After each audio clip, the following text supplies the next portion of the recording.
episode of Imagine More. We have Brianna today as our guest host, and obviously me and Seth are returning again, back by popular demands, you know. And so we look forward to having a great show today and talking about the current events that have transpired over the past 2 weeks. There's been some crazy news from the president, finding out that he cannot use the immunity defense, to speaking about what Nikki Haley's chances are, and then going into ideology and the libertarian ideology versus the progressive ideology.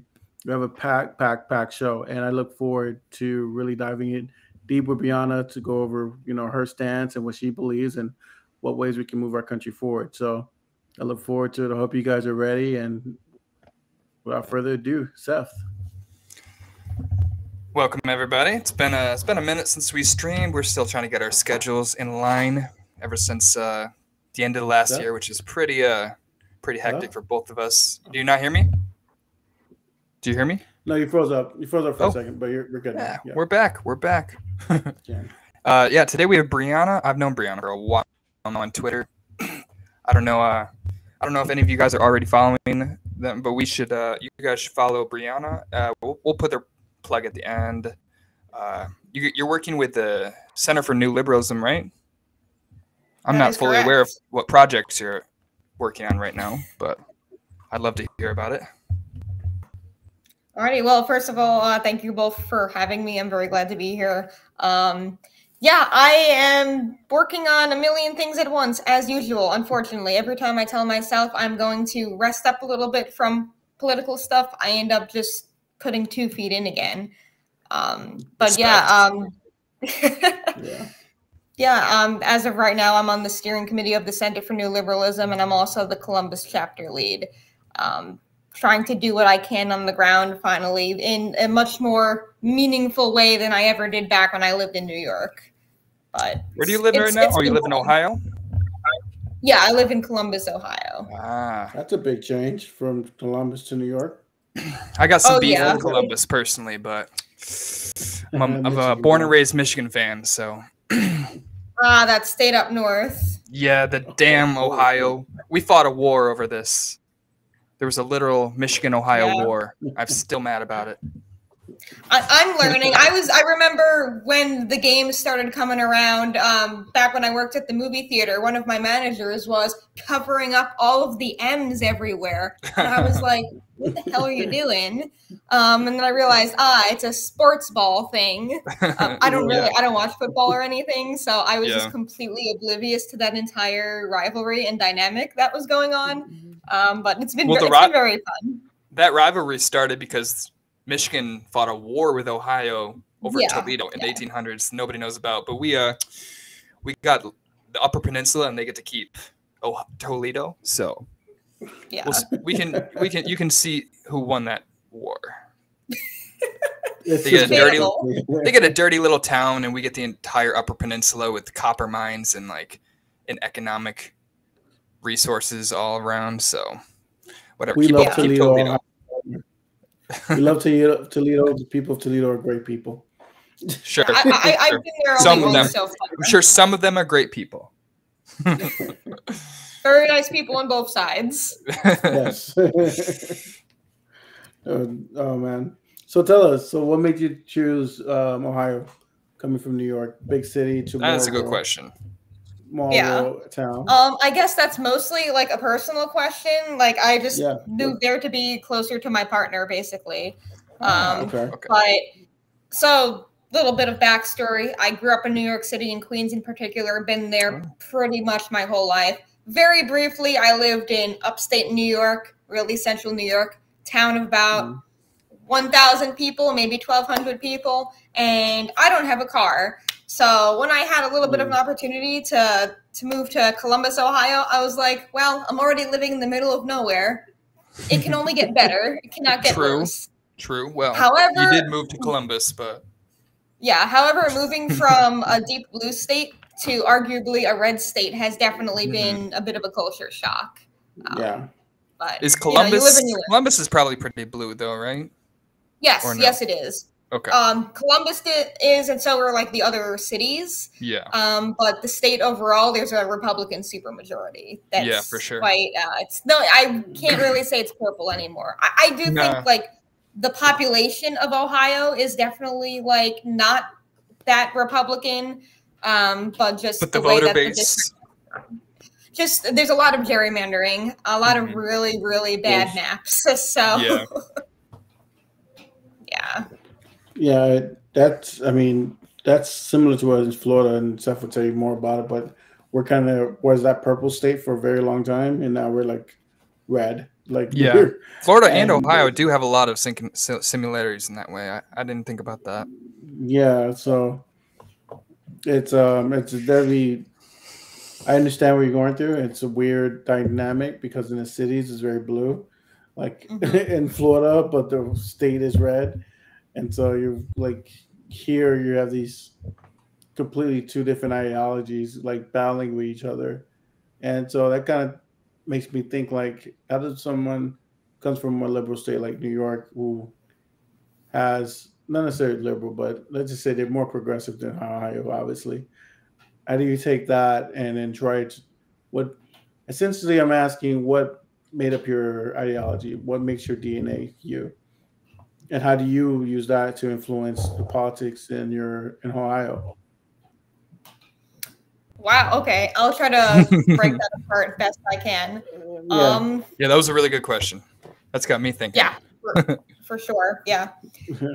So I'll talk a little bit about New York City politics for a second. I will try to be very brief about it. New York City politics is like a beast of its own, as I'm sure most people around the country know. It's kind of just its own world, and it's where all the big dogs are playing, basically. It is very, very hard to get involved in electoral politics in New York City for the average person, especially for young people. So back when I was in New York City, I wasn't really working in politics. I was kind of just an activist and doing things with various like activist groups every so often. But now that I'm in Ohio, I've been trying to be a lot more serious about what I'm trying to do politically and get more involved in a more partisan way. So I'm working with different like Democratic Party groups in Ohio. Despite the Ohio Dems not having a whole lot of power in the state, I'm really trying to do what I can to help manifest more of that. And I'd say in terms of even between the two cities, even though they're both blue cities, the Democratic policies are quite different from New York and Columbus, Ohio. New York City definitely is, well, as everyone knows, far more progressive, but there are several members who are just of city council and such who are openly socialist. Yeah, I would think of New York as being like a lot of left-wing base, but the people actually in power and elected politicians are a lot of more like Chuck Schumer, Kathy Hochul types, So there is AOC, but yeah. Yeah, across the state, that's true. But in the New York City Council, there just have been more candidates that are openly identifying as socialists that are either winning or, if not winning, getting very close to winning. Yeah. Which is something that you don't really see even in blue areas. Whereas with Columbus, Ohio, I'd say even though it's Democratic run, they're all like very moderate Democrats. Tim Ryan types. I'd say more progressive leaning than Tim Ryan. Really, but yes. Yeah. I do know a lot of Democrats who were unhappy about Tim Ryan's messaging when he last ran. Personally, I think it was really just strategic. A marketing thing. Yeah. I don't really. I mean, he ran for president. It wasn't a very progressive campaign, but no, you could tell the way the rhetoric was definitely very conservative. I agree. Yeah. He was trying to appeal to the Trump base, and I get it. You kind of have to when you're in that type of situation. Unless you're Sherrod Brown. Yeah. But I mean, I still feel like a lot of his, not so much his messaging, but his policies do appeal to that like stereotypical middle class worker that's been forgotten. Are you referring to Sherrod Brown or Tim Ryan now? Both of them. but They're they're definitely they're more definitely populist. utilizing. Yeah, they're utilizing different types of messaging strategies to reach that same base of people. Yeah, so that kind of independent voter who's like, I always say independent voter, kind of like a libertarian a little bit, because Yeah. they don't really like most libertarians. They're very conservative when it comes to fiscal issues. Yeah. Obviously, that's they're calling And just card. government in general. Yeah. Yeah, just in general, and it tends to their ideology tends to kind of lean a little bit into progressivism because a lot of it, well, not a lot of it, but a small minority of it does deal with freedoms, which we preach as progressives sometimes. Yeah, Of the and a lot of freedoms to, social issues, I feel like they're a lot more like, I might personally have my opinions, but I'm not going to use the government to interfere in your life. So exactly, yeah. So like things like abortion rights and what are some other hot topics that we tend to gun have the same rights. view.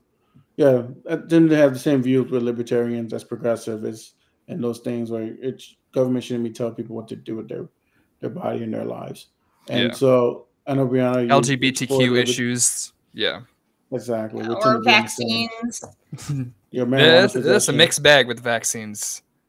Yeah, Oh well, yeah. Libertarians it are very depends mixed on that. yeah. Yeah, So I've had quite a few conversations even recently about the whole vaccine debate thing and I've had the god awful hot take of believing that the lockdowns weren't that bad. I think that if you believe that the purpose of government is to protect people to the best of their ability with the knowledge they have, I think that's exactly what was done at the time. It depends on which state, but generally I agree for sure. Yeah, California might have been too restrictive in certain areas, and Florida was yeah. obviously not restrictive enough, but I'm sure Ohio is a lot more like, generally, let's keep 6 feet away, wear a mask. Yeah, I was just still living common in New York. knowledge. Yeah. Oh, yeah. I was living in New York City during the pandemic, so I definitely have seen, the worst of the lockdown policies, but again, it still didn't bother me very much. And I'm also personally biased because I lost someone. So whenever I hear these libertarians talking about, oh, it's my right to not wear a mask, blah, blah, blah, blah, and all these other things, it's like, it's just it's very frustrating to have those conversations. I have the No, right to spread diseases that kill people. I have the right to do that. Why would the government have any vested interest in preventing that? Like, yeah, well, and the it's thing like, is, no, go ahead, Brianna. I don't know. I was just gonna say, like, there's a point where people can definitely have discussion and debate over like good or bad policy, but then there's a point where sometimes people are just so blindsided by government bad, government is evil, everything the government does is wrong, and can't really get past that view, which I kind of think is just a childish worldview. I don't think it's even government is bad, government is wrong. I think it's Democrats are bad, Democrats are wrong. Because the second they're in power, they drop all that stuff. It's not, they don't care about the size of the government, they care about who's in charge of the government. So if the Democrats are in charge, it's rah rah, government is evil, you can't trust them with anything. Also, we should put some restrictions on which books people are allowed to read, and we should get parental rights protected by the government, and arrest teachers who teach these concepts, and they don't really care. Yeah, did you guys hear about I think she's a candidate for office, God, I don't even know where, but the woman who was taking a flamethrower and burning books? Yeah, I've seen that. What was that? I don't know, some far right. Was it a Floridian? Probably. I don't know. I don't. Oh, come on. It had to have been, man. They're from Florida jokes. Yeah.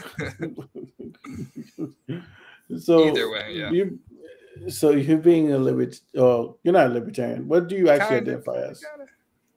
Do you okay, so that is also a really good question. I mean, terminology can just get so muddied constantly. Right now, I've dropped the libertarian label. Even if I'm using it correctly, other people aren't, and I'm kind of just sick of having the conversations like, oh no, I'm not an ethno-nationalist, and I don't want to start my conversations like that constantly. Yeah. So now I just use the term liberal. Sometimes I use the term progressive. Very rarely. It just depends on how you're using it, because I've always considered myself a progressive and I'm super socially progressive. Yeah. But then when it comes to those particular policies like Medicare for all and stuff like that, or the Green New Deal, that's where I kind of get a little bit, I don't want to say queasy, because I'm not just like, oh, I hate those or anything like that. But more I'm willing agnostic. to admit it. Yeah, I'm willing to admit that I don't have solidified opinions on every single issue. And especially when it comes to like healthcare policy, I don't even know where to begin there.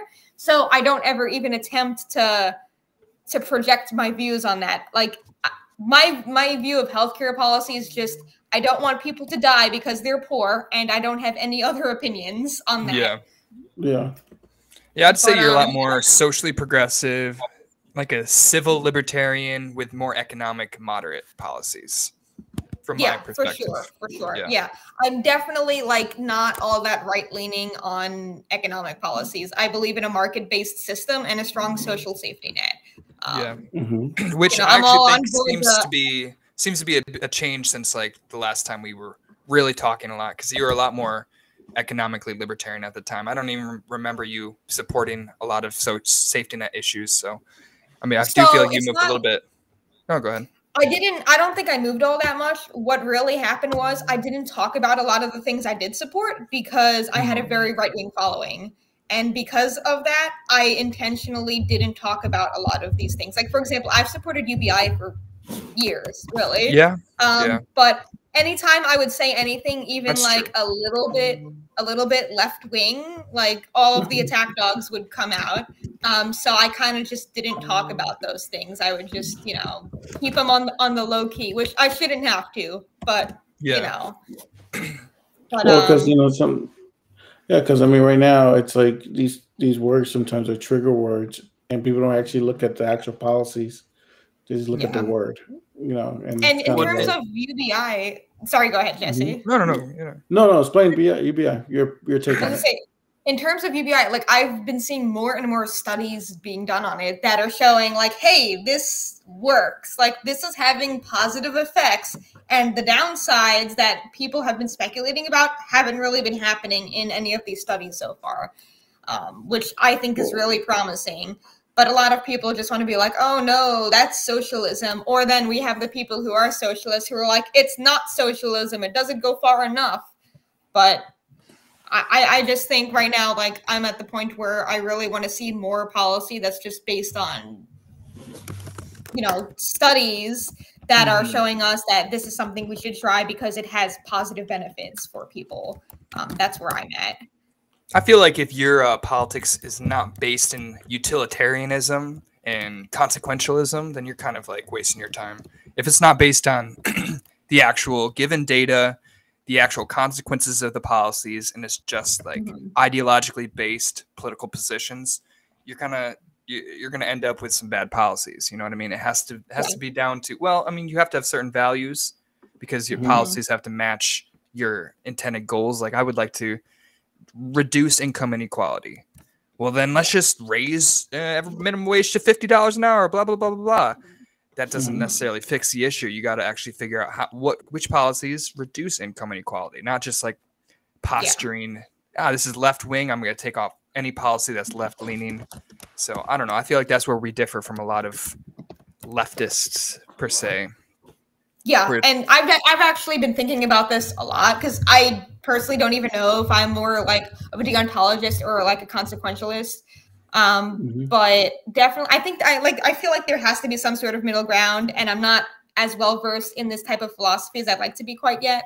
But I definitely am now really starting to see the divide, especially in the circles that I've been in, because I've been in very radical circles on both ends for years. So it is quite refreshing to actually start seeing people who are talking about policy that's actually based on data and evidence-driven policy. It's very refreshing. It seems a lot more normie and moderate and boring to talk about that, but I want to see what works best for the greatest amount of people. At the same time, I also think that we do need to have some hardline beliefs because, for example, if 90% of Americans want to ban immigration, I still wouldn't support that, even if 90% of Americans want to do that. So I think there's, it's a bit of a balancing act. You guys were seeing the whatever the headlines that were coming out today talking about the actual economic results of immigration surge or whatever. They're talking about because of increased immigration, there's something like $7 trillion is added to our GDP, something like that. Yet we have a crisis at the border. Yeah. The only crisis at the border is that we're not letting people in. Yeah. We're creating super restrictive policies that kind of force people who are going to come into the country anyways to use illegal methods and to use dangerous methods that, you know what I mean? We're subsidizing the cartel by making it more complicated. So it's kind of the thing that nobody really talks about. Even Biden is kind of giving into right-wing messaging on immigration. And it's really frustrating for me because if we've learned anything over the last 30 years, it's us catering to right-wing messaging only strengthens the right. It doesn't help us win or move forward progressive policies. It just makes our voter base assume that the right is somewhat correct about certain ideas, which they're not. So we should just lead the messaging. And what's interesting about that, what's interesting to me about that is that I don't even think it's working. I think Biden can say all of the right things that Republicans want to hear, and they're still not going to give it. So all he's doing is they're going to feel the same way about him, and he's alienating the left-wing base, and he's alienating other people. Like right now, his opinion, not his opinions, but his actions on Gaza have led to him. I think he was at 60 plus something, super high majority of Muslim voters voted for Joe Biden in 2020. And that's dropped to like 17%. And that doesn't sound like a major problem because, how many people are Muslim? If you don't think about the fact that there's something like 30,000 something Muslim voters in Michigan that literally handed him the state, the electoral votes in that state. So it's like we're giving up a state, a very consequential state, to win. What are we getting out of this constant, endless war in Gaza? It's not helping the American people. It's not helping anybody. It's just actually helping hand over our government to Republicans, which is only going to make it worse. So, but the problem is with the Gaza thing. It's like Biden's in a tough spot because he's in like two different camps, which I mean, you can't be two people, but that's what he's trying to be right now. It's like, well, I want to appease the voters in Minnesota and most of the Muslim community, because there is a big growing trend in that direction in the party. But the Jewish community has always been that kind of the bankroll of the Democratic Party, and they provide usually all the campaign financing, the financing that happens. So what ended up happening is a lot of times that he has to kind of double talk. It's like, yeah, I'm with Palestine, but I don't want to offend the Jews or the Jewish people and Jewish nationals, because what happens is that's a big donor base for the Democratic Party. So he's trying to have his cake and eat it too. And it's like, if you got to stand where you sit, and at the end of the day, if you really truly believe that, that Israel's gone too far, then you need to put a stop to it, because we're the one who funds Israel anyway. So all the weapons that they have, it's pretty much us. We can. The most ridiculous thing I see about that is the fact that why are we funding them? They are one of the biggest, most powerful militaries in the world, and they're fighting against like guerrilla fighters who are not doing anything in retaliation comparison. Like the death toll is substantially weighted in one direction. They're not at all at any sort of risk of losing this conflict, that they need us to send billions of dollars when they have their own fully funded military. It just doesn't really make sense. I understand that there's a geopolitical strategy of, they are anti-Iran and we're trying to, it's a geopolitical soft war between all these other, Iran supported countries and stuff like that. But at the end of the day, it's like, it's just the messaging we're sending to the rest of the world that like, we're not going to bat an eye over tens of thousands of innocent people dying, like over a couple months. Ridiculous to me. Yeah, I mean, I think the conflict going on right now in the Middle East is a really tough situation for any president to be in, especially Biden, given everything going on like domestically as well. And I don't think there's really any good solutions. The only thing we can do is just try to argue for humanitarian aid to just get into the area as of right now. But beyond that, I don't really know how much more like the United States can actually do. Like, I don't think we should do more necessarily, as much as we should stop funding, the war. You know what I mean? I'm not saying we need to stop the conflict and we need to force Netanyahu. No. Let's just stop giving him weapons and bombs they're already so much more powerful of a military than not January 6th. The October 7th attack was bombs dropped by they're on hand gliders or some shit like that. There was no helicopters. They don't have missile launchers. They don't have they're literally like archaic military strategies that they're using against Israel, and Israel has literally one of the most well-funded militaries in the world. Yeah. And I just don't see what I don't have a problem with taxpayer money going towards Ukraine because there's legitimate reasons for us to be funding Ukraine's self-defense.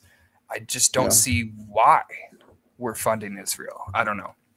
I think part of it is also just because we're allies. I think that's what it is too. I think if any of our ally countries were in crisis, we'd be expected to do the same thing. I just don't think that's something that we should be automatically expected to do. I think it should be a lot more.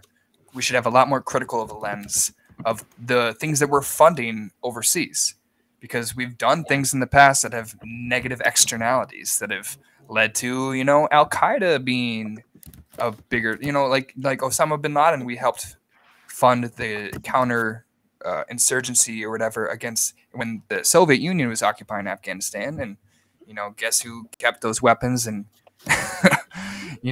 20 years later use them against us, that kind of stuff. Of course. So I mean, that's why I think we should be a lot more critical about how we spend our money in general, not just because of waste, but because you don't know what you're incentivizing, that kind of stuff. Yeah. And I feel like that's kind of my ideology across the board. It's not just overseas, and I'm not an economic conservative or anything like that, but I think we need to be a lot more critical about how what we're incentivizing, whether it comes to incentivizing corporate cheats or incentivizing all sorts of things. There's a lot of different things in which we need to be a lot more scrupulous about, taxpayer money. Yeah, I agree. I mean, at the end of the day, we have to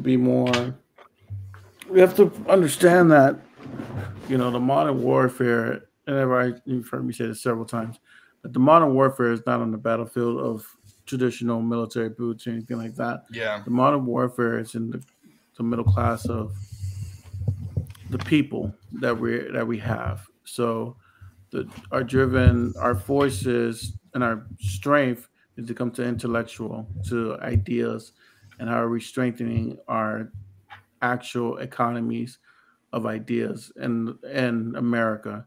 So when I look at funding for Israel, I look at it through that lens. We're spending billions of dollars for them to seek revenge on almost tenfolds of what happened to them. Yeah, almost at this point. folds. Yeah. But then it's kind of this whole encompassed story. We're also sending money to Ukraine and Russia. Well, not to Russia. Which is no, I'm sorry, for the Ukraine and Russia war, but to Ukraine, which is a little more justifiable because they're trying to be, Russia's trying to annihilate them.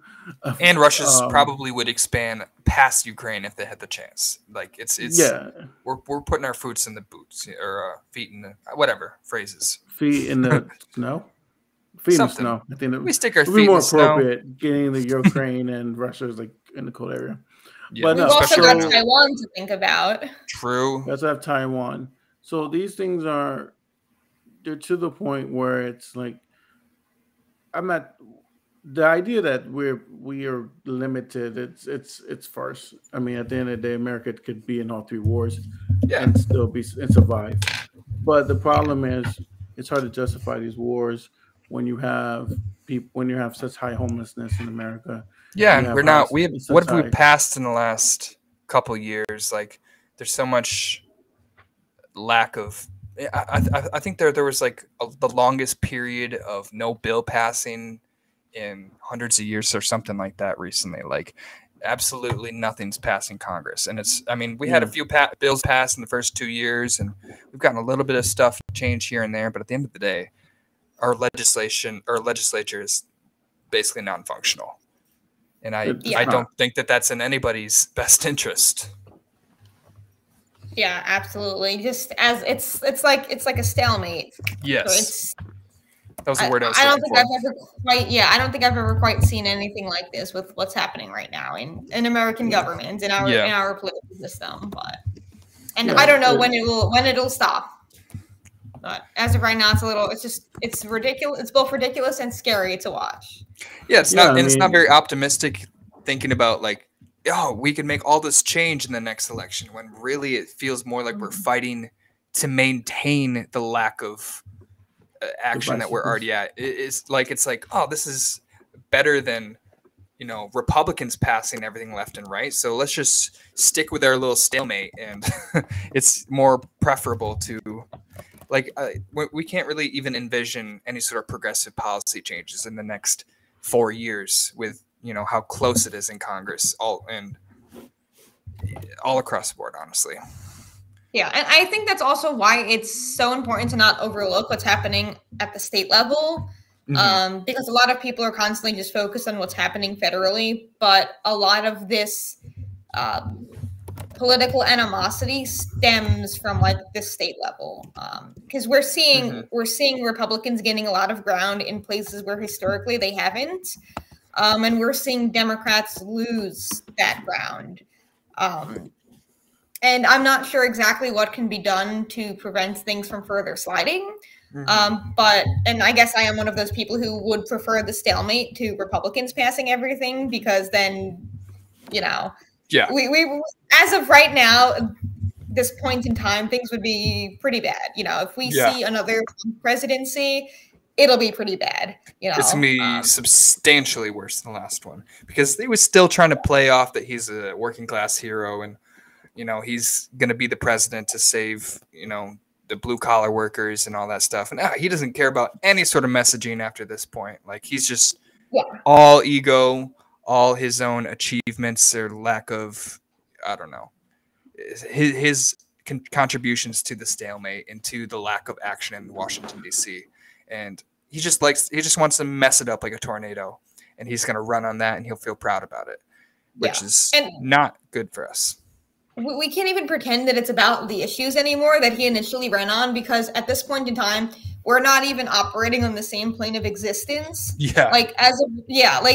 As of right now, Democrats are dealing with many Republicans who are just not even accepting basic reality. It's a prerequisite. And I don't think a lot of people, especially like moderate independents, I don't think a lot of people really realize the danger that's happened since 2016. Because, and I've said this before, but Trump definitely isn't the most dangerous part of everything. He's just emboldened a new level of terror in this country that's just been consistently getting worse. Like he's a catalyst for the already far right base.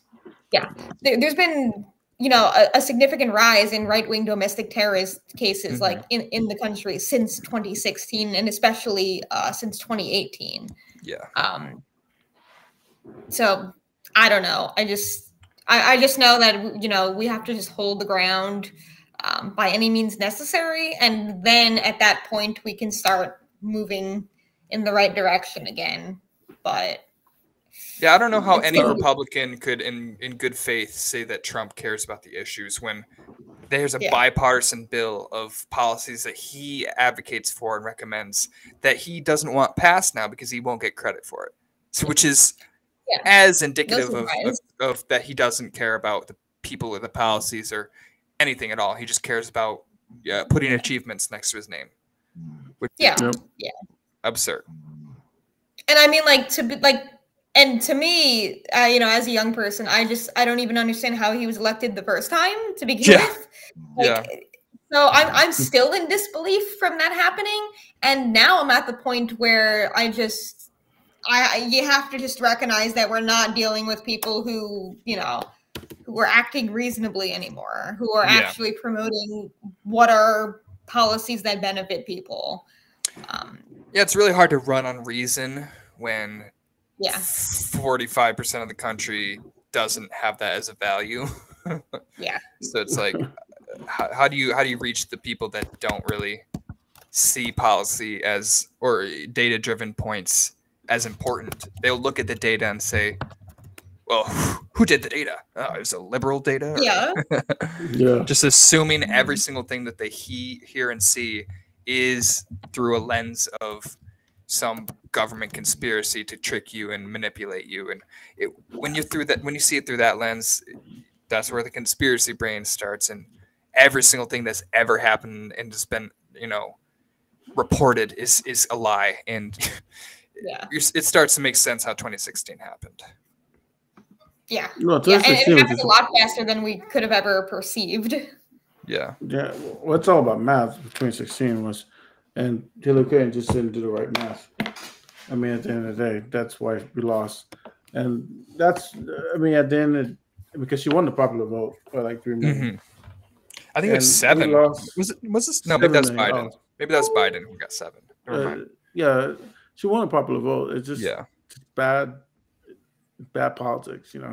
Well, it was mostly bad strategizing, and there was a lot of presupposition, you know, presumption that the Democrats would run away with this election, so they didn't put a lot of effort into canvassing and bringing out the vote in swing states and stuff like that, the more consequential states, because, you know, if you look at the national polls, she's winning every single election. And you know what? The polls weren't that far off from what actually happened. If you look at national polls, you know, she won by 3 millions of votes, literally. But when you look at state by state and the things that actually matter to win the election, to get the electoral votes, she didn't strategize the right way.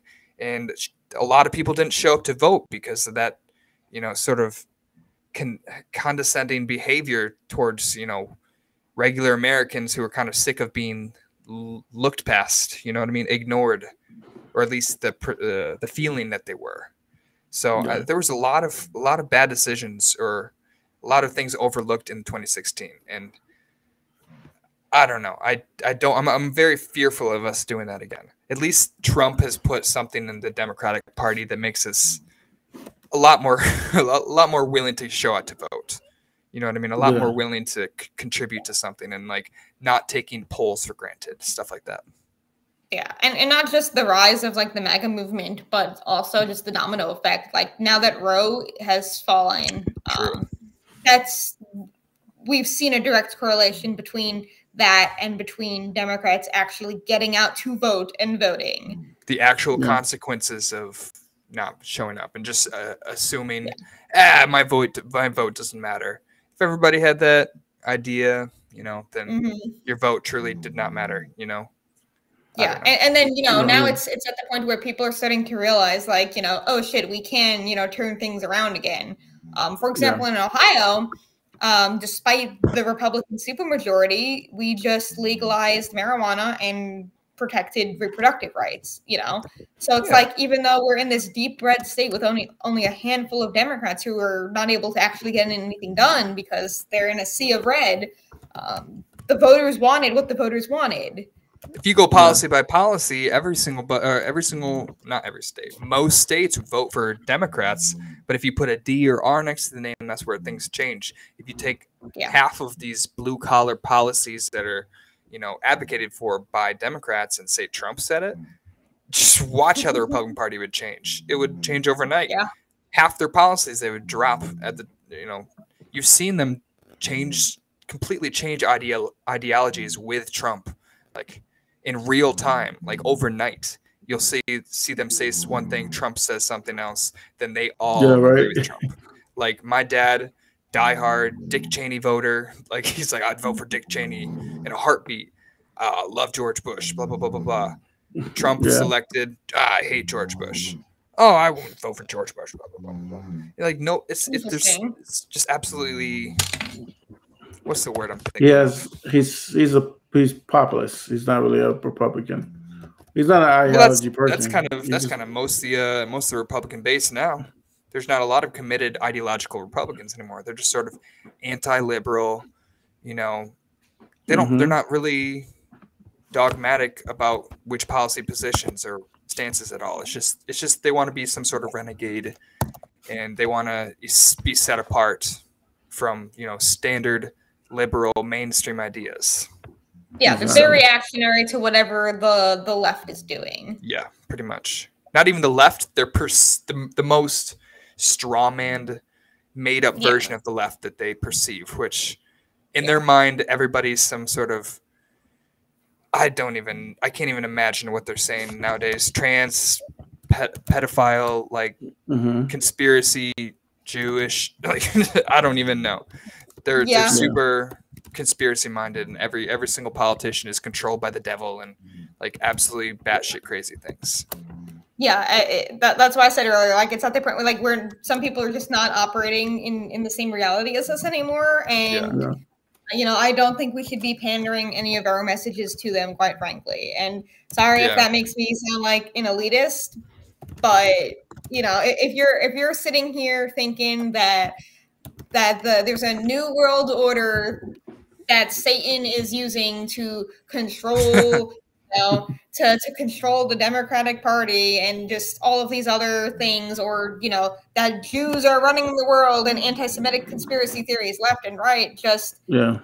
I don't want to even have the discussion or the debate anymore, the argument. I just want to avoid dealing with this sort of nonsense. It sounds like a joke, but like 3 in 10 Americans would actually believe half that shit, which is frustrating. There's been a rise in QAnon believers in the last couple of years, or at least ideas that originated from QAnon. Yeah, and there's a significantly greater amount now of Republicans who believe that in using political violence to defend the country, for patriots to defend the country against what they perceive as, this new world order, or the radical left, or whatever the case might be. So it's concerning. It's very concerning because usually what happens in these moments, our political figures step in and say that, hey, this is not correct behavior. And the problem is we don't have those leaders anymore. Yeah. And it's like, that's my biggest problem with the Democratic Party is just the absolute lack of leadership. Like Nancy Pelosi is not really a leader anymore. Joe Biden is the de facto leader, but we don't really see much from him. We'll see tweets, which, are written by staff. We'll see an occasional scripted speech, but at the end of the day, he's not doing a lot to contribute to the messaging of the Democratic Party. He's not really a leader. He's not the kind of person who his ideology is changing the opinions of the base, the way that Obama did, the way that even Bernie did. Like we're just in complete absence of leadership, of people that can set an agenda and can lead a movement of people and inspire people to show up to vote and actually believe that something can change in this country. Because Joe Biden, we've seen almost. Obama. Yeah, Obama had, I don't know. People believed him in at first. 2008 he was that person. But, Biden. How long can we hold on to Obama? Wait. What was that? How long can we hold on to that? That was almost 15 years ago. Well, he's the best. Other than Bernie, he's been the most transformational political figure since I don't even know how long. Yeah, but that was our lifetimes. Yeah, exactly. But he left office in 20. What was it? Almost 8 years ago. Yeah. Well, his administration is still in power. Joe Biden. You know what I mean? A lot of the same figures are. John Kerry just resigned from the administration. He was still. They're just running the same figures at the top of the there's not a lot of change in the Democratic leadership either. Like they've been running with the same Clinton-esque status quo for like the last 20 years. You know, they don't have young leaders. Yeah. Or they're not elevating the leaders or the young people to leadership. They're kind of sticking with a lot of the same ideas. There's definitely a lot of shift in the base, but that has not yet translated to shift in power, which at least not on the federal level. Agreed. Yeah. Because I do think on the state level, we are certainly we're seeing Minnesota, more young leaders stepping up to the plate, and especially in the Midwest. Midwest has been becoming a lot less competitive, in my opinion, in a good way. Maybe other than Ohio, Wisconsin's becoming more progressive. I see. I think Michigan. I don't know how I feel about Michigan. Michigan overall is more progressive than it was in 2016, but I mean, at the same time, there's still a giant base that has been alienated. You know, like the Muslim base is in like Dearborn. I don't even know. They're probably going to turn into Robert F. Kennedy voters. Like they're not going to vote for Trump, but they sure as hell ain't voting for Biden. So I don't know what that's going to turn out like. What do we think about all the third party candidates still in the race? What third party candidates? West, Robert F. Kennedy, potentially no labels. You know, apparently. I think the country's kind of spoke. I think the country's already spoken. They just want Biden and Trump. Even though we're saying we don't want them, we've kind of said that we want them. Yeah, but there's still a sizable portion of the population that is voting for third party in polls, and that takes directly from Biden. So they are, as much as we know they're not going to win, they still play a transformational role in this upcoming election. Like I'm not the kind of person that thinks 2016 was Jill Stein's fault. That's some bullshit. Jill Stein did not affect the election. The amount of people that voted for Jill Stein that would have also voted for Hillary Clinton is way less than people think. They would have voted for another third-party candidate, some socialist party, or they would not have shown up at all. They're not Hillary Clinton voters that are like, you know what? I'm leaning more towards Jill. No, they were. It's basically a protest vote in the first place. But this year, there's a big shift of people who voted for Biden in 2020 who are now just done with him. And that's a huge problem because it was kind of a close race when it comes to like the actual consequential states and the amount of votes that it took to win. So I'm very concerned personally. And I hear like Biden's ramping up some sort of big attack against all these candidates because at this point, the Biden administration is pretty aware that their main strategy to get back in the White House or to stay in the White House is to take those votes back from third-party candidates. I mean, I don't even think that the third-party candidates are going to pull very much from Biden at all because quite frankly, I don't think most of them are even going to get on the ballot. I agree with that take more than anything. Yeah. Like a lot of states are not going to get on the ballots but that's why Robert F. Kennedy is, he's pulling so high at one point, but now he's talking about, running as a libertarian, which is kind of hilarious because no libertarian voters actually want him. Like very few. Yeah. And I mean, I do think somebody with name recognition like him could pull a decent amount of votes, but I think at the end of the day, voters are probably going to fall in line. If they're showing up to vote at all, they're probably going to vote red or blue. Agreed. And quite frankly, like I'd be a little bit irritated at people on the left who are, going to either vote, against Biden or not vote, given what's at what stake. We've seen from you. Yeah. I mean, we already went through 2016 and so many people said, oh, Trump won't do this. He won't do that. That's not going to happen. Roe v. Wade is not under attack. And now look at what happened, right? I hope that enough people have woken up. But you know what? I'm not so sure unless people are feeling the presence of the threat. I think that a lot of people just tend to overlook what that actually is. And then once it hits them and once they start having their own rights and civil liberties violated, then they might start to care. Yeah, I do think it's get to that point. I do think it's a lot easier to be critical of Biden and to be agnostic about voting for him at this point in the race when he's not even technically the nominee yet. He's gonna be, but once it actually gets down to it, and once Trump gets a lot more mainstream again, not that he ever was out of it, but he kind of he's been blacklisted from a lot of places. And once people are starting to realize he has a legitimate chance of being in power again and partying himself and implementing fascist, political angles and movements, stuff like that. I think and yet so many American voters want that. That's or they don't see the threats really, because they're more like, oh, well, the left is saying this, the right is saying this. It's probably somewhere in the middle. Maybe Biden did a little bit of rigging of the election. That's how the non-political, down the middle American sees things. It's literally halfway Republican, halfway Democrat, which is not. It's not the real world either. It's some sort of. Or arguably, maybe the Overton window is shifting to the right with a lot of those folks too. I think that's a possibility as well. I don't know. I don't even know if it's a left or right thing. I think it's I think so many people just don't want to vote for somebody who's 78 or whatever Biden is. Yeah, and that's he's 80s. Fair. Yeah, Biden's already 81, isn't he? Yeah, that's his biggest issue. His age. Yeah, if it had been 3 years younger, he would kill Trump. To all the politically active people, it's not an issue.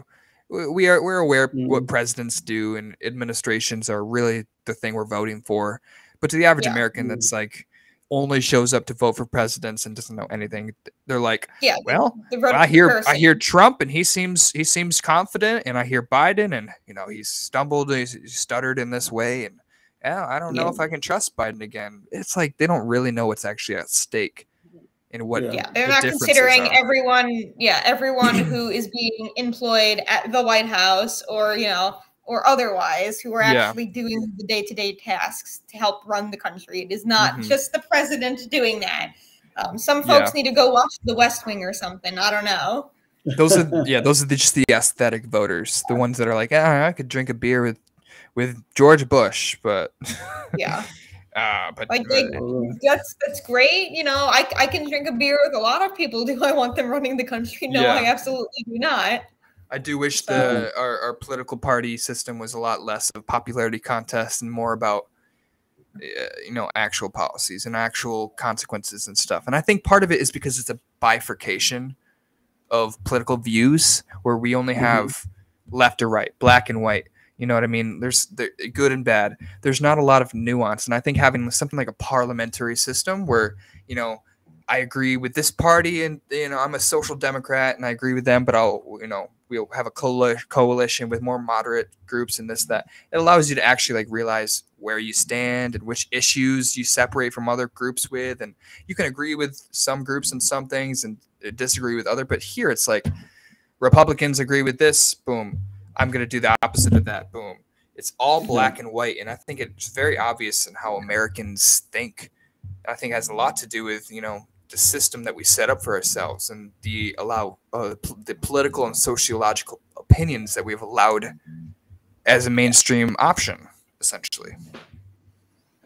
Yeah. And a lot of us have kind of just gotten lost in the sauce. And I don't mean us as in the politicos, but I just mean voters in general. The people who are running for office hardly ever talk about, very specific policies. They kind of just talk about their concepts and ideas, but not really how to get from A to Z. And quite frankly, the average voter doesn't care about that. They really don't know. Perhaps they should, and they don't care about. Yeah, I was gonna say politicians don't have an incentive to talk about their specific policies because voters don't want to know about them because I agree. They don't understand.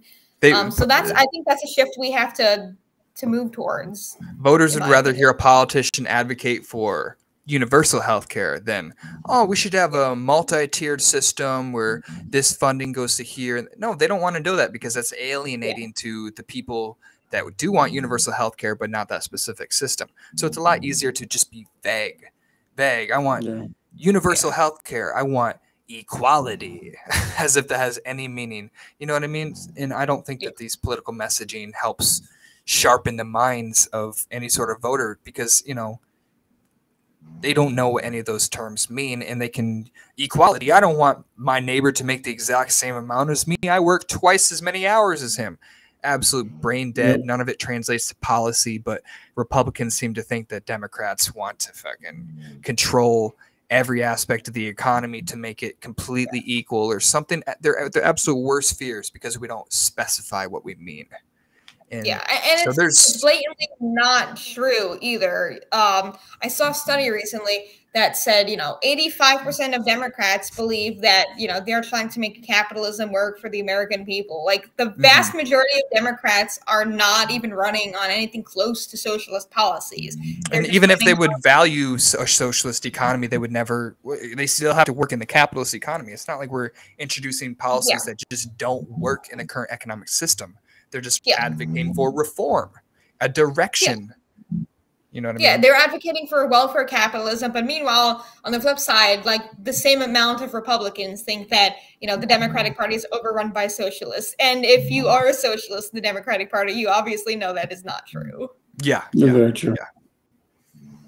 They have no idea what socialism even means, They think Biden is a communist that was controlled by China, and words have no meaning. Yeah. No, I tell you this, guys. I think that we're trying to kind of advocate a new direction for the party, the Democratic Party, but you guys are totally right. We definitely have this bipolarism that's happening. That if one person essentially says this, the other has to say that, and it's very different throughout American history, because American history, we've always had multiple parties. And the reality is, I think the only way we can change that is through the people, and I think the people are doing that. I do think the Republican Party has changed dramatically. They used to be a super, like, fiscally conservative Tea Party, anti-government, yada yada. 2010 Republican Party is so much different than this populist, right-wing populism, new national conservatism that's stemmed out of Trumpism. And I don't think that we should just assume that the Democratic Party can't, change for the better. Change is very, very possible. It just takes, a leader. That's why I've been talking about leadership. People need somebody to latch onto, somebody to inspire them, that they can feel confident in. And that person has to be good at advocating policies, because right now people are still shaped by the Democratic leaders of the last 2 decades. Hillary Clinton, Nancy Pelosi, Bill Clinton, Barack Obama. Those are the people that have shifted most people's political opinions. Not a lot of legislators do a lot of changing of minds, because they don't get a lot of attention, frankly. Yeah. But I think we're going to have a correction, too, in the Democratic Party, because we haven't done it yet. Right now, we've had this liberal ideology kind of shaking shape for the last 50, 60 years. Yeah. And I get it. I mean, they had no other choice, because we wasn't winning elections. So you had Bill Clinton come out with this new liberal idea, like, I'm a conservative, but really I'm a Democrat. Yeah. And winning us elections for a while. I mean, Barack Obama did it. He was just saying, did the same strategy. Same strategy. And now the strategies, Biden even did it himself. He did the same thing. So they are using the same playbook. And I feel like we haven't had that correction moment yet in our party. And I think what's important is that conversations like these is starting to push that narrative of, hey, we need a different direction, because people are not going to vote for, Republican light that we're trying to portray. I mean, at the end of the day, that's what they have in Trump. Because Trump is not really, he's not a conservative. He's just a celebrity that can gain enough attention that they can get voters. That's essentially all he is. Exactly. Yeah. That's all he is. He's not a conservative. That's not his thing. Trump is one. Trump's playbook is do whatever I can to win. I'll say whatever I have to say. I'll do whatever I have to do. I think it's whatever he to can win. do to get more love from the people that already support him. Essentially, Exactly. he's not trying to win new voters. He's just trying to satisfy the people that already like him. This is why we need a celebrity who can beat Trump. We need Taylor Swift. Or Jon Stewart. I'm just going to say it. Fair, but how cool would it be to have Taylor Swift as the first woman president? I am a hater of Taylor Swift personally, but I understand the perspective. You know, she doesn't make music for me. Yes, exactly. Yeah. Same here. I listen to like emo and punk. I think she's a likable enough person where like most of the country likes her. Like the only people who are genuinely hating on her right now are like the far right who think that she's like trying to leash money off of her football player boyfriend. Like which is very funny. Or trying to use her football player boyfriend to actually endorse Biden and then win him the election, and it's a fake relationship and they're getting absolutely brain dead. The conspiracy theories out there. Yeah. Oh, what do you guys think about this? His name Carlson Tucker, whatever his name is. Oh, Tucker Carlson. Tucker Carlson meeting with Putin. Clearly, I don't watch him. Yeah. Oh well, that's a good thing. Yeah, he's meeting with Putin. What do you guys think about that? He shouldn't. I mean, at this point, it's going to be probably the most like kiss-ass interview you could ever imagine. They're more ideologically aligned than they are separate. I do think like the only thing that really separates Tucker from Putin is American nationalism versus Russian nationalism. But at the end of the day, they're ideologically in sync. He's not going to be hard on him in any sort of way. And his entire motivation is to make Putin more down to earth, more appealable to the general Republican base. And I think it's going to be a really, really bad thing for the Republican Party because they're going to end up being like, oh, this Putin guy, he seems like a great fella because he's lying to the American people, propaganda stuff that Tucker Carlson's going to absolutely agree with him on. And a lot of millions more people are going to be like, why are we giving money to Ukraine? Putin's, he's in the right. He's just fighting against NATO expansionism and absolute horseradish. That's what Trump wants. Probably, yeah. That's what Trump wants. He wants us to be more aligned with Russia, and so he just wants us to be more aligned with all the authoritarians across the world.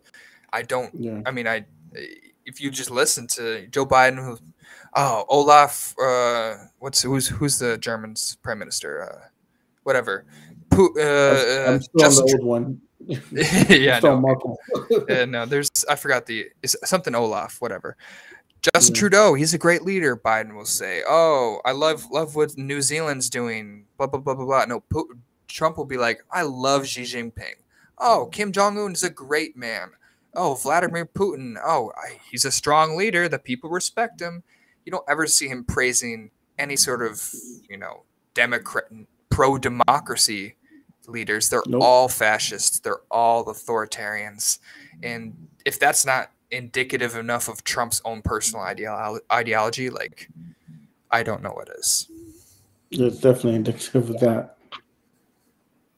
Yeah, and I mean, there's also a case to be made that, like, sure, Tucker has the right to platform Putin, but when you platform certain types of people with certain types of ideologies, and you're giving them, that main stage in this country, then it just normalizes that type of rhetoric to the American people. Especially if you don't intend on being hard on them or making them actually face the issues, or if you're just going to be gassing him up and kissing his ass, it's just going to solidify every single thing that he's saying with the people that already support Tucker, which, like I said, they were already moving that direction, so it's not surprising to me, but I think we can all predict how that's going to go.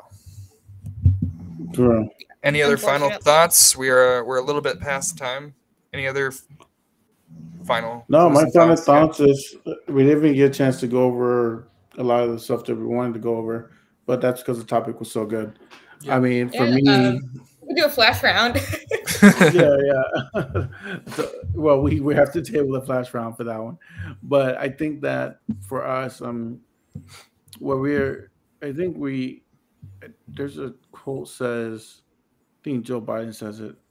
We're fighting for the soul of America, It sounds like and I Biden. think, yeah, that's not like Hmm. Biden. And I think that what we're trying to accomplish, I think, even on this platform and several different other platforms, are doing the same thing is to try to reawaken the soul of America.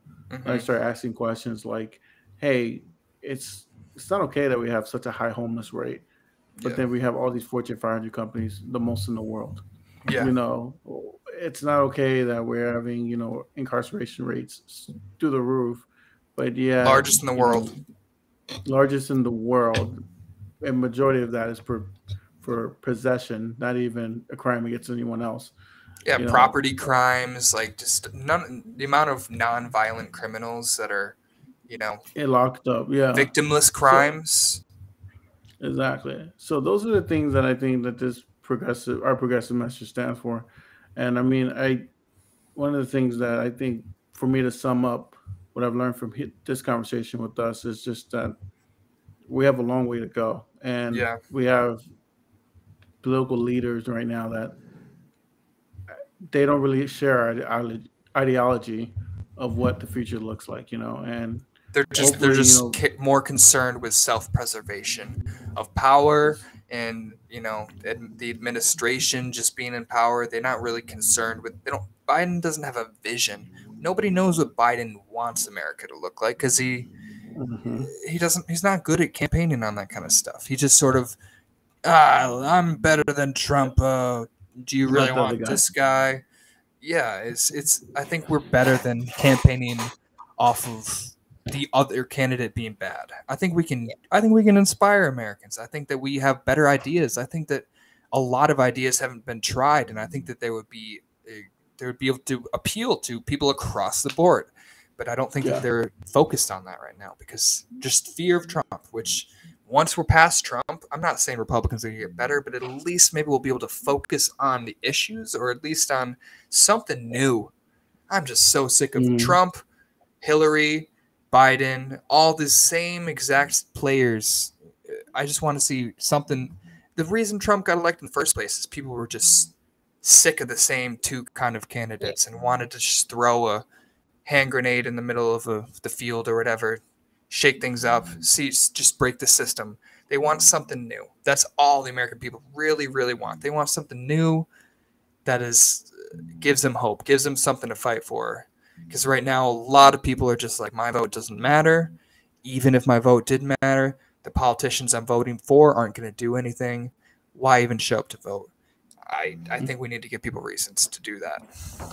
Absolutely. And I think, honestly, I think the Biden campaign, or even just Biden himself, does have a vision, but just the water is getting muddied with that fear of Trump and Trumpism. Because once you start talking about your vision and not everyone is on board with that vision, then you're starting to kind of shoot yourself in the foot a little bit by, I don't know, like opening up doorways for the threat to not be thwarted in case, your vision is too radical for some people or something. So I just think they're just trying to play it as safe as possible. But, for people under the age of 40, it gets a little tiresome. Oh, to exactly. constantly, And especially young voters, they're not really aware of a lot of, I mean, they just see what he's not accomplishing and what he's not fighting for. They don't see exactly the motivation for why, and it's all strategic, and he really does share your values. And, if he had the magic wand, he would give us universal health care and paid family leave and all this and that. But like you said, it's the amount of fear that that leads them to taking super not conservative in the sense of politically conservative, but like restrained positions that don't really inspire or advocate for any sort of change. Yeah. And then a doesn't. lot of the things that the president's administration has been doing very good and very well is just stuff that are, only policy wonks are talking about. Like, do you hear the average, American voter talking about the Inflation Reduction Act or, how Biden is, helping not necessarily stop the student debt problem because, well, he's tried, and we have the situation we're in, but trying to mitigate interest rates and stuff like that. Like, there are certainly things that are happening that people just aren't really talking about and aren't really giving him credit for. Yeah. Because they're not hot button issues. He's not very good at taking credit the same way Trump will take credit for stuff that he had absolutely no involvement in. Yeah. And that's dumb, but like at the same time, his voters don't know the difference. So they're gonna give him credit for stuff he didn't do, and it's gonna make him have a lot more happy followers and supporters. And I think Biden needs to just talk about the stuff he did do. Yeah. He doesn't have to lie. He just has to talk about stuff that he actually helped people. Like, this has changed. This has changed. This has never happened in this country. The union protection has never been this strong. This, that. If you really, really hammer down the issues and the things he did to change, I think it would be, people start to realize, oh, this country has actually changed a lot in the last 3 years. And I'm not mad about the changes. And then instead of him advocating for, let's stay the same, Americans, let's not have Trump get elected, and let's just keep doing what we're doing. It sounds a lot better when you see things that he has done instead of, well, is my life that great? My life's not that great, so Biden must not be that great. You know what I mean? People like to translate their personal life and how they're doing in personal life and be like, this is because of the presidency. This is because of the people who are in power. Which, like, oh no, the gas prices are high right now. Yeah, as if Biden's like, let's raise them another 50 cents. Let's just. They don't understand capitalism. That's the funniest thing. Yeah. The economy. Sorry, go ahead, Jesse. No, I was saying they don't understand capitalism. What comes up must come down. What comes down must come up. That's just the way it is. Just the economy is such a complex force in the world that the majority of people don't understand even like the most basic happenings of it, let alone the more complex systems. I certainly don't understand most of that shit, but I can tell you that the president is not solely responsible for gas prices, and just little things like that. But there's a million different factors that go into every single little thing that impacts our lives. It's not just, a direct correlation between what the president does or, even what the federal government does. Just there are all of these different things that are happening right now. And even the Inflation Reduction Act, it's a little bit misleading to attribute the reduction in rise in inflation to Biden when you don't realize why inflation was happening in the first place. Like it was a result of the pandemic, and it was a result of people not going out and consuming for a couple years and then having the money to do so and the purchasing power that they gained. And there's so many different factors that go into why inflation's going up and down and prices are changing. And, Biden did things that helped around the margins, and it really helps set a certain precedent, but it doesn't. At the end of the day, if it was Trump, it would not be substantially different unless he did something one way or another to really affect it. At the end of the day, it was gonna rebound eventually. And I definitely think Biden had a role in fixing that, but it's misleading to attribute almost anything economically to the political system. There's a lot of global factors. All right, I don't want to get too deep into anything else. We've gone over time. I'm glad we did, but we had some good things we touched on. Keep going. Yeah, like I told you guys, we had a great conversation, and I think that we have more to come in terms of bringing Brianna back on and diving a little bit more deeper into the. I really want her take on the cultural aspects of the different demographics on how the Democratic Party, especially the progressives, can touch those different areas and different demographics. Especially being from New York, you've been around so many different groups of people and culturally, and so I'm really interested in seeing your take on that. So I find your takes very insightful. I definitely think we need to have a conversation in the future. We need to be more consistent with our streaming schedule too, so we can have more guests on frequently. So we're going to work on that too, everybody. Yeah, Seth's 100% on that, and like we've both been, working, and we're gonna try to come out with more consistent scheduling. Stay tuned about that. Seth will let you know. Yeah, Obviously, I'll we let you should know. theoretically have some big name guests. Maybe we'll see. We're working on it. Wink, wink. Wink, wink. We're gonna see Even though what Brianna, we do. Brianna, you were a big guest. We're Yeah, talking about Ah, some national level guest. yeah. Which So we're working on it. we can always help. me with my 4,000 Twitter followers. Thank you. That's more than I have. So you have Yeah, 4 times the reach I do. exactly. Your voice is big. You're awesome. All right, guys. Well, we'll let you off for tonight, but stay tuned for our weekend editions that are coming soon. Seth will let you guys know more about it on Twitter. But we look forward to seeing you in the future. Yeah, we will. Alrighty, We'll drop thank you any very links so you can follow Brianna Yes, in Brianna. whatever projects you're affiliated with right now. Everybody, And your Twitter give handle, us just quickly, yeah. quickly your Twitter handle for our guests. I don't know how to put it in the chat, but But just say it. Just tell people your I Twitter am handle. at B1Coil on Twitter and most of the social platforms, I'm pretty sure. Yeah, It's not that hard. We'll put it in the description, guys. No worries. Well, thank you for coming on. I'm sorry we had to work around the schedule so many times and reschedule this and that, and I'm glad we finally had this conversation. Yeah, Thank me you. too, for sure. I'm happy to be back whenever. Thank you so much. Awesome. We'll look forward to You it. have a great night. You as well. Everybody,